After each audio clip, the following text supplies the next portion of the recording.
Hey, welcome everyone. So Heroscape here today, coming at you with just a few minor updates to the campaign trail for Heroscape Age of Annihilation. Just got, over the course of the last week or so, just a few little tidbits of things to get excited about or to discuss about the campaign. As it stands, this is where we're at right now. We're ticking away. We're almost at 3,000 backers. I think with, just under 20 days left, we're going to start to see it pick up. I mean, especially in the last week. It's a lot of people getting out and marketing this thing. I mean, the team has been very, very busy. They're at, I can't remember what it's called, but I think it's a convention out in London right now. But that's a pretty big showing as well. And so aside from, going to conventions and marketing to a lot of different things, they should have some gameplay videos out. I believe they were supposed to have them last night. Haven't seen any posts about them yet today. So whenever I do my next video, I'll make sure to link those. But they should have a couple other gameplay videos coming out here pretty soon as well. With some new, not new figures, but figures we just haven't seen on the table yet. In terms of last weekend, we did have the tournament out in Missouri. I chose not to live stream it. Again, it's just kind of, as of the day, just decided, wasn't in the right headspace to film it, but still super, super fun. Advantage ran it. We had 24 attendees, I believe. A really good turnout, great space, lots of fun. So if you're in the Columbia, Missouri area, you're within, a few hours drive of that, consider coming out next time. I think he's going to try and start setting up like quarterly tournaments. There was such a strong showing. I think we could get some more people out there. So something to get excited about. I ended up going 4-1, 5-round tournament because we had so many people. It was facing Veggie's dad in the championship. Got beat in the championship, but it was still lots of fun. Also wanted to show off the trophy that I was able to get. So this is the second place trophy, the custom paint job done by one of the members there in the local area. This is an actual detachable Krug. So as you can see, Krug can actually be played in his cool, armored, galvanized metal and gold armor. And then he can be placed back up onto the trophy stand in the meantime when you're not playing him. So it looks really, really cool. This design was created by Trex. So go out to his website. Trex is awesome. He and his brother do some incredible, amazing work. You even put on these nice little pads on the bottom of the trophy. But there's just some really cool details. So like I got second place here. This is the actual logo of the game store. This is, Missouri, the location of Missouri it was held. It's called Do the Krug, right? So it's on that side. So the detail is incredible, and it's just a fun little pedestal for, tournament prizes. And just a big shout out to Advantage for providing something so cool. And then shout out to Trex for doing such a great job. So, really cool stuff there. Lots of fun. Again, encourage you guys to go out to your local tournaments. There's a lot going on right now in terms of locations. A lot of you are probably within a few hours drive of a lot of the areas that are starting to play more. So get excited, get out. Let's get into some of those updates. First up was this image posted for size. Look at that box.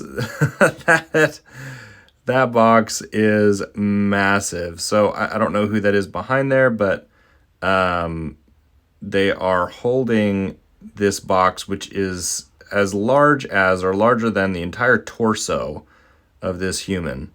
I mean, and you can kind of see the depth with the hand there on the corner. You can kind of see just how deep it is, but the sheer size is just incredible. Like this thing is huge. And the art looks so good and so vibrant too with the colors there. So yeah, this was pretty dope, just seeing the sheer size of the box. Another update we got was just that the coloring, now I don't think the colors have been changed too much for most of these, other than Revna. So Revna used to be that weird bizarre orange that looked awful, but now it's a nice, really, light tan. And I love that change. I think that's so much better than the awful orange. So we get this really cool Jandar blue, a good deep purple for Einar, that kind of gold yellow for Aquila, which is great. Utgar's got a nice deep red, a nice dark green for Ular. Vidar's got that kind of light gray look, and then Valeric is just kind of a light green, which I kind of like. Different enough from Ular that it's, you know, it's unique. So I really like the improvement to these colors. I think Utgar's used to be more of a light red. This is definitely a deeper red, so I love that. I also note the logos, I think, have been officially updated with a little bit more detail, right? So Vidar, you've got Ular, which is, again, updated. Aquila actually looks more or less the same. Utgar's updated, Jandar's updated, and Einar as well. So just confirmation on the coloring and the symbols of the generals. So biggest change was Revna, though, and I love it. I think that's great. So another update was just an image showing the miniatures for those 7 new Kiri that were announced. We saw their concept art, and I think we kind of saw some of their pictures, but this is the first official picture showing their actual miniatures and how they turned out in their molds. And I love it. Now, note, this is a little bit of an older picture, I guess, because they haven't updated the coloring for Revna. The coloring was just recent, so makes sense they haven't had a chance to update that just yet. But these miniatures look awesome. All of these Kiri are just stunning, and I really like the Utgar with those wings. I mean, that just so fits the minions of Utgar. So awesome. Yeah, really excited about these. So nothing crazy other than just the miniatures being officially molded and now shown. So exciting. Just wanted to show that the Ironclad Collective, the Lord of Ruin, now again, this is an older image because this is Revna, so this will be a light tan, but we have his card, and we also have the other card of the other exclusives, so we'll take a look at those. So first up, this is Scavarith, Lord of Ruin. We get a look at his card. He's Isonek, Unique Hero, Marauder, Menacing, so huge 9, 185 points. Nothing synergistic that we know of based off of that. Double burst special attack, range 4, attack 3. When Scavarith attacks with his double burst special attack, he can attack additional time. Okay, simple, easy, double attack. Battle Surge.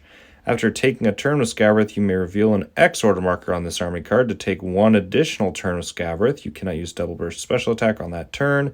Scavarith does not attack a figure on the additional turn. Scavarith receives 1 wound. Interesting. Okay, so kind of like overextend attack in a way. Obviously different. Overextend attack is once per round, similar to this, right? The X order marker can only be used once per round.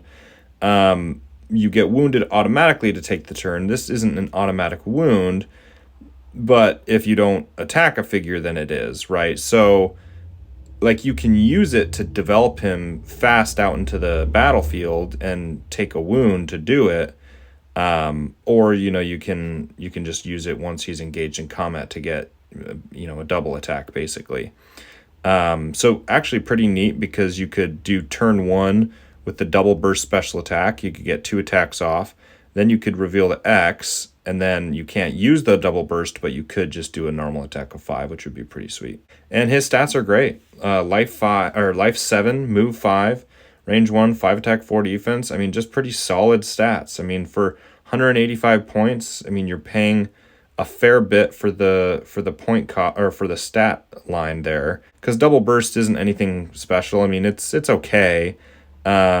But you have to be pretty close to combat to do it. It's the battle surge that, has a fair bit of value to it, because once per round you're getting a double attack, essentially. So really you're paying most of the points just in stats. I mean, those are just solid stats. So pretty cool stuff. This is the Nemesis Warbrood guy. Can't quite remember his name, so let's just take a look at the card. But this is the miniature. Thyraxis Dragoon, okay? Scoredire, Unique Hero, Hive Lord, and Terrifying. Huge 8, 195. Maddening Chitter, 14, once per round. Before taking a turn with Thyraxis Dragoon, you may roll the 20-sided die. For an opponent's figure within 6 spaces. Okay, if you roll a 14 or higher, you may look at one unrevealed order marker on that army card and place the marker on any other army card for a figure that is controlled by that opponent. Holy. Woo. Battle Frenzy 16. After attacking with Heroscape, roll a 20-sided die. For roll 16, you may attack again. Okay, this is straight up nuts. You guys look at this stat line. 66155 plus those 2 abilities. Yeah, definitely 195. That and a Hive Lord. So first off, he's synergizing with Nagrubs, Marden Nagrubs. So Nagrubs are bonding with him, and then he can eat them to save a life or to heal one.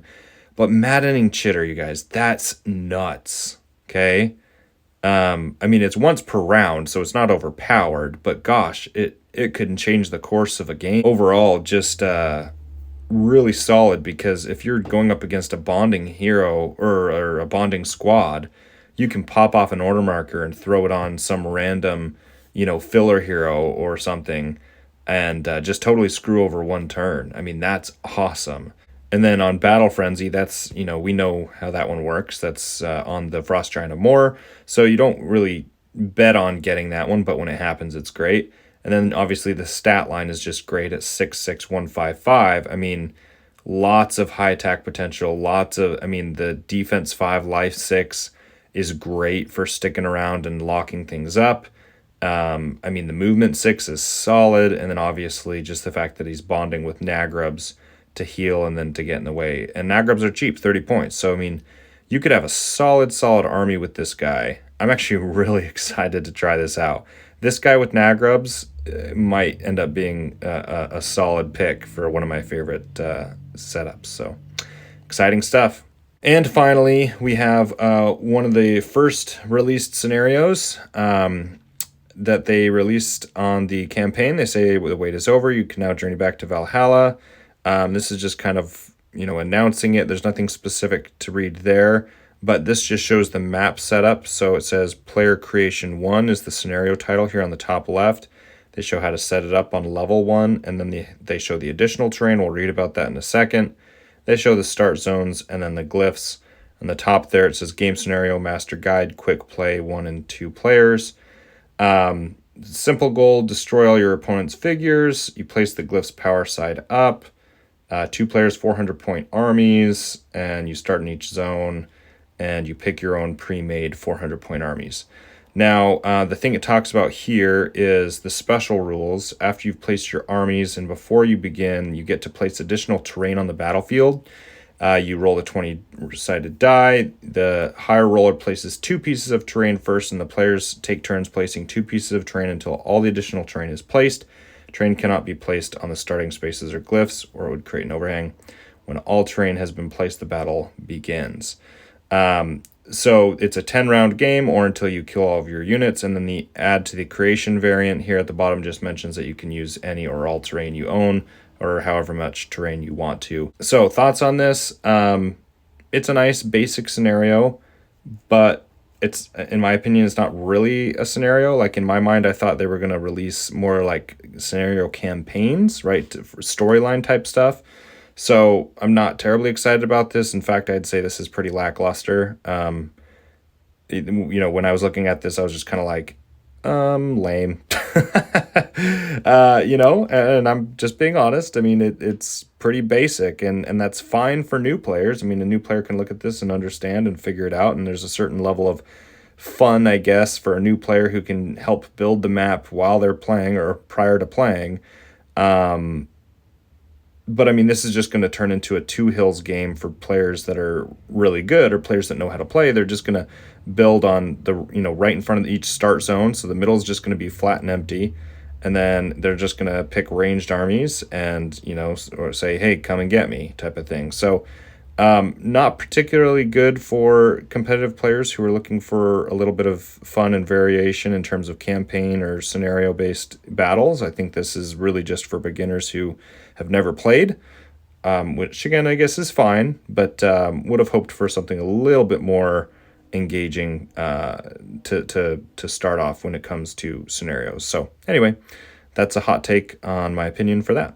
So all in all, pretty happy about the minor updates. Again, nothing earth-shattering. There's a lot going on in terms of, updates and marketing that they're doing. They're trying to do little tweaks to get people excited or to be a little bit more transparent. How much is that actually helping the full campaign, right? We're not even at a 3,000 backers yet. So I'm not getting, down on the campaign trail. I know there's been a lot of people to, provide comments and commentary on they should have done this, that, the other. Right now, I'm just trying to support them as best I can and provide honest and frank feedback when it needs to be given. But right now, they're putting in a lot of effort. So keep to the faith, you guys. Heroscape, is getting the opportunity to come back alive, and we have the opportunity to help it. So keep getting excited, going out to tournaments in your local areas. Keep spreading the word, and stay active on the board, stay active on the comments. In terms of future announcements for this channel, I'm going to come up with a few announcements of my own for a few different things coming down the pipeline. Nothing definitive yet, but just be looking out for those in the coming weeks and months. I'm trying to work out a few things, hopefully that can keep you guys excited and involved in the content going forward. So stuff to get excited about, and thank you guys for watching. We'll see you guys next time.